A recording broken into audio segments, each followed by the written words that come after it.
गरीब परिवार की दर्दनाक कहानी। गांव के एक छोटे से कच्चे घर में रामलाल अपने परिवार के साथ रहता था। उसकी पत्नी सीता और दो छोटे बच्चे थे, सोनू और पिंकी। रामलाल दिन रात मेहनत करता, कभी खेतों में मजदूरी करता तो कभी ईंटें ढोता, ताकि परिवार का पेट पाल सके। लेकिन जितनी मेहनत करता उतनी ही परेशानियां बढ़ती जातीं। सर्दियों के ठंडे मौसम में जब लोगों के घरों में अलाव जलते थे, रामलाल के घर में रोटियों के भी लाले पड़े थे।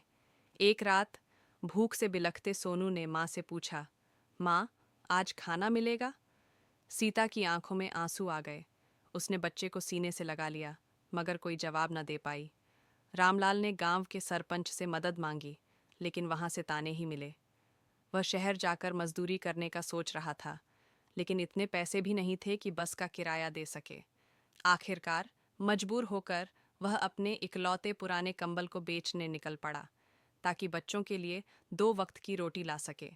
जब वह बाजार से वापस आया तो देखा बच्चे ठंड से कांपते हुए सो चुके थे और सीता चूल्हे के पास बैठी आसमान की ओर देख रही थी। शायद भगवान से कोई चमत्कार मांग रही थी। रामलाल के हाथ में रोटी लेकर आते ही सोनू जाग गया, लेकिन उसकी आवाज़ कमज़ोर थी।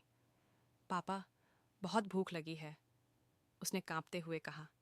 रामलाल ने जैसे ही रोटी आगे बढ़ाई, सोनू की आंखें बंद हो गईं, हमेशा के लिए।